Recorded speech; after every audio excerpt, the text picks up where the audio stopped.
الزكاة واركعوا مع الراكعين أتأمرون الناس بالبر وتنسون أنفسكم وأنتم تتلون الكتاب أفلا تعقلون واستعينوا بالصبر والصلاة إنها لكبيرة إلا على الخاشعين الذين يظنون أنهم ملاقو ربهم وأنهم إليه راجعون۔ محترم حضرات، اللہ تبارک و تعالیٰ کا شکر ہے کہ اس نے ہمیں پھر دوبارہ ایک مبارک رات میں کچھ سننے اور سمجھنے کے لیے بٹھائے رکھا ہے ہمیں اور اس کی توفیق دی ہے۔ محترم حضرات، جس طرح ہم لوگوں کا آپ کے لیے یا آپ کے پاس آ کر حق بات سننا، حق بات بتلانا، حق بات کو آپ تک پہنچانا یہ ہمارا فرض ہے، تو اسی طرح حق بات کو سننا اور حق بات کو پہچاننا یہ آپ کا فرض ہے۔ جس طرح اور اسی طرح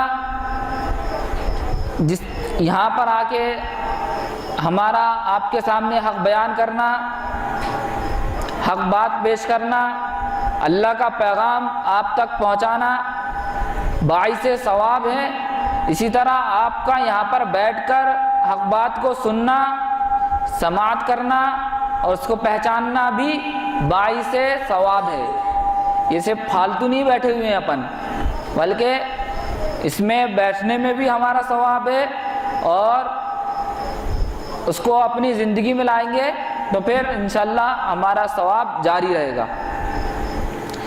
محترم حضرات، ابھی میں نے سورہ بقرہ کا 5واں رکوع آپ کے سامنے تلاوت کیا، لیکن افسوس کہ ہم اتنی بڑی کتاب، اتنی اہم کتاب اور اتنی جو ہے اہم کتاب ہے یہ، مگر اس کی اپن زبان سے جو ہے ناواقف ہے۔ یہ سب سے بڑی ہماری بد نصیبی ہے۔ حالانکہ جس کتاب کے ساتھ، جس کتاب کی وجہ سے یہ امت خیر امت بنی، جس کتاب کی وجہ سے اس کا رسول امام الانبیاء بنا، آج اسی کتاب کو ہم نظر انداز کیے ہوئے ہیں۔ یہی وہ کتاب ہے جس کے نزول ہونے کے بعد، جس کے نازل ہونے کے بعد ایک قوم جو امامت کے منصب پر فائز تھی، جو دنیا کی رہبری کا دم بھر رہی تھی، اس سے یہ منصب اور مقام چھین کر دوسری قوم کو دے دیا گیا تھا اسی کتاب کے ذریعے، اور اسی رات میں، مطلب شب قدر کی رات میں۔ یہ نہ تو یہ رات معمولی رات ہے اور نہ یہ کتاب معمولی کتاب ہے، لیکن آج مسلمانوں نے اس کو ہلکے میں لے لیا ہے تو وہ خود معمولی بن گئے۔ انہوں نے کتاب کو معمولی سمجھ لیا تو اللہ تعالیٰ نے ان حاملین کتاب کو معمولی بنا کے رکھ دیا۔ محترم حضرات، ابھی ہم سب دیکھ رہے ہیں کہ جب ظاہری دینداری کو ایک دم اعلیٰ معیار سمجھا جا رہا ہے، ظاہریت کو، چند رسم و رواج کو، چند مذہبی عبادات کا نام آج اسلام رہ گیا ہے۔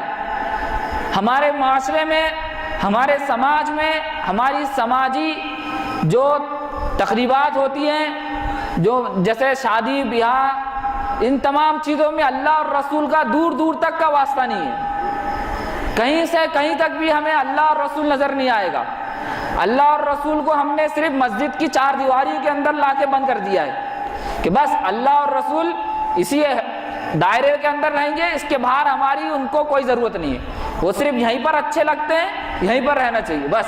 ہمارے گھر میں اللہ رسول نہیں، ہمارے دکان میں اللہ رسول نہیں، ہماری خوشی میں اللہ رسول نہیں، ہماری غم میں اللہ رسول نہیں۔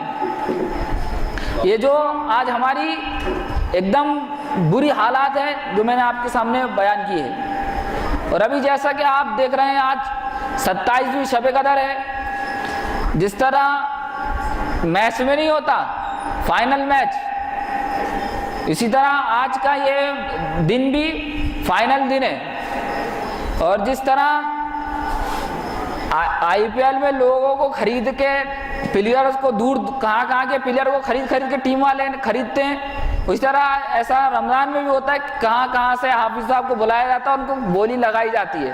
وہ الگ بات ہے کہ ان کو پہلے بولی لگائی جاتی ہے، ان کو بعد میں ملتی ہے، لیکن ایک ان کو راؤنڈ فگر میں بتا دیا جاتا ہے کہ آپ کو اتنے اندر میں مل جائے گا۔ یہ بالکل وہی ہے۔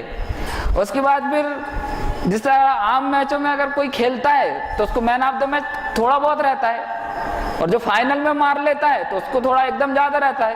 اس طرح اس میں بھی یہاں پر جو عام ٹائم پہ امام صاحب کی تنخواہ الگ رہتی ہے 5,000 10,000، لیکن رمضان کے ٹائم میں 15,000 20,000 ہو جاتی ہے۔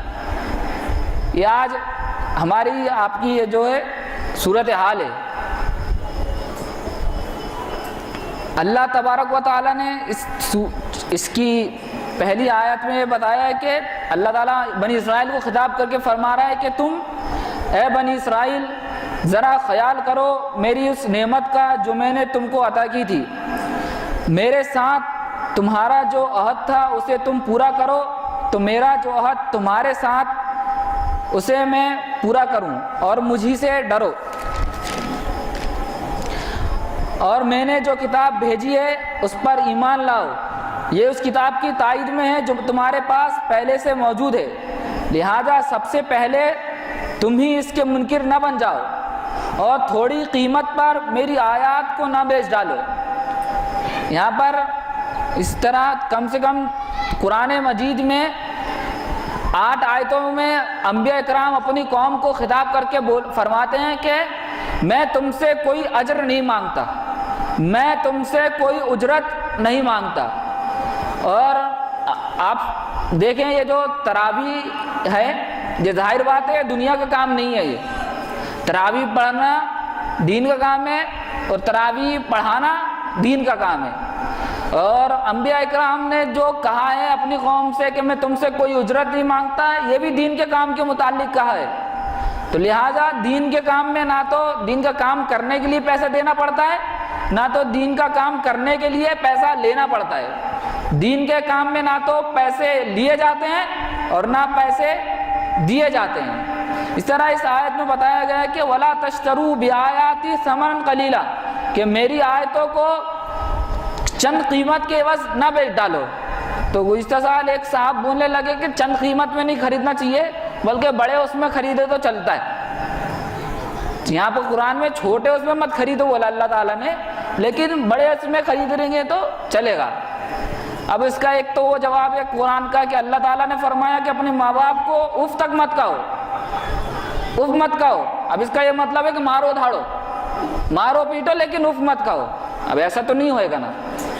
اس طرح اب اس کو ایک اور دوسری بات کے لے لیجئے اس کی کہ قرآن مجید کی ایک تعلیم کے مقابلے میں بھی ایک آیات کے مقابلے میں پوری دنیا کی دولت لا کے رکھ دیں تو وہ صرف ثمناً قلیلہ ہی ہوئے گی۔ قرآن کا ایک حکم اور دنیا کی پوری دولت، اس ایک حکم کے سامنے، قرآن کے ایک حکم کے سامنے دنیا کی پوری دولت چند قیمت کے بعد اور کچھ نہیں ہو سکتی۔ اس طرح اب اس کو یہاں سے پکڑو کان یا وہاں سے پکڑو، بہرحال کسی صورت میں جائز نہیں ہے کہ ہم دین کے کام کے لیے پیسہ لیں۔ اور کیا کہا جاتا ہے کہ خوشی سے دے دیتے ہیں بھیا۔ جو اللہ کے رسول کے زمانے میں جو حضرت عمر رضی اللہ عنہ کے دور میں جو تراویح پڑھتے تھے ان کو خوشی نہیں ہوتی تھی کہ قرآن سنتے تھے؟ تو تم نیل بٹے سناٹا، لیکن تم کو بھی ان سے زیادہ خوشی ہوتی ہے۔ ان کو نہیں ہوتی تھی، زبان جانتے تھے، تم زبان نہیں جانتے تو ان سے زیادہ تم کو خوشی ہو جاتی ہے۔ اب ایک اور جو تراویح کا مسئلہ ہے، اس میں سب سے افضل یہ ہے کہ آدمی جو ہے رات کے آخری حصے میں پڑھے، لیکن جائز صورت یہ ہے کہ وہ عشاء کے بعد بھی پڑھی جا سکتی ہے۔ لیکن اس کے بعد حضرت عمر رضی اللہ عنہ نے اس کے بعد 27ویں شب قدر میں حضرت ابو بکر کا تو انتقال ہو گیا تھا، کیا حضرت عثمان کے گھر گئے تھے کیا؟ عثمان 27ویں صفحہ قدر کا چندہ دو، ایسے گئے تھے کیا؟ یا مسجد کے باہر بیٹھ گئے رسید کاٹتے ہوئے، ارے حافظ 27ویں صفحہ قدر آ گئی بھیا چندہ دو؟ یا ابی ابن کعب کے لیے ایسا کچھ ہوا ہو، یا ان کے بعد کسی کے لیے کچھ ہوا ہو؟ ایسا نہیں تھا کہ یہ عبادت ایک دم کوئی کرتا ہو، کبھی کبھی کرتا ہو تو اس کے لیے اپن اشتہاد کرتے رہیں، ایسا نہیں تھا، بلکہ یہ عبادت رمضان میں بالکل ہوتی تھی، پابندی کے ساتھ ہوتی تھی۔ لیکن ایسا ہوتا تھا کہ ان کے لیے چندے اکٹھا کرنا، ان کے لیے پیسے جمع کرنا، یہ اگر ہوتا ہو تو بتاؤ، ہوتا ہی نہیں۔ میری ایک ساتھی سے بات ہوئی تھی تو وہ مجھ سے کہہ رہا تھا کہ منع ہے کر کے کہاں لکھا ہے؟ تمہیں دین کا ایک اصول ہے، دین کا ایک اصول ہے کہ اگر میں کہہ رہا ہوں کہ فلاں بات ہے، اس کا کرنا چاہیے، یہ کرنا فرض ہے، اور ایک کہہ رہا ہے کہ نہیں ہے، تو میرے اوپر ذمہ داری کہ میں بتاؤں اس کو، دیکھ یہاں لکھا ہے ایسا بات ہے، ایسی مسئلے، یہ حدیث ہے یا یہ آیت ہے۔ وجود کے لیے آپ کو دلیل دینا پڑے گا، انکار کے لیے نہیں۔ آپ کہہ رہے ہیں نہیں ہے، اب وہ کہاں سے لا دے گا نہیں ہے تو؟ اب آپ اگر کہہ رہے ہیں ہے تو آپ کو دکھانا پڑے گا، دیکھ بھیا یہاں ہے، تو اب نہیں ہے کہاں لکھا؟ ان نے بولا تھا، تب میں نے اس سے پوچھا ہے کہاں ہے؟ اب کسی کے لیے دینا تو چاہیے تھا نا، لیکن نہیں، مل ہی نہیں سکتا، دیے ہی نہیں تھے ان لوگوں نے کسی نے۔ یہ سب بیکار کے مسئلے ہیں جو عوام کو وہ کرنے کے لیے، اپنی روٹی میں دال کھینچنے کے لیے سب لگے ہوئے ہیں۔ اور پھر اللہ تعالیٰ فرماتا ہے اور میرے غضب سے بچو، باطل کا رنگ چڑھا کر حق کو مشتبہ نہ بناؤ، اور نہ جانتے بوجھتے حق کو چھپانے کی کوشش نہ کرو، نماز قائم کرو، زکوٰۃ دو، اور جو لوگ میرے آگے جھک رہے ہیں ان کے ساتھ تم بھی جھک جاؤ۔ یہاں بھی وہی نماز کا مسئلہ ہے، نماز کوئی رمضان میں تو فرض نہیں، اور نہ یہ جو نفلی عبادت ہے صرف رمضان میں فرض ہے، بلکہ یہ 12 مہینے فرض ہے اور ہر دن فرض ہے۔ یہ صرف رمضان کے تک خاص نہیں ہے کہ رمضان میں آئے پڑھ لیا، اب رمضان میں بھی کہاں پڑھتے ہیں، کچھ نہیں پڑھتے رمضان میں بھی، سب نمازیں چھوڑ کے سوتے رہتے ہیں۔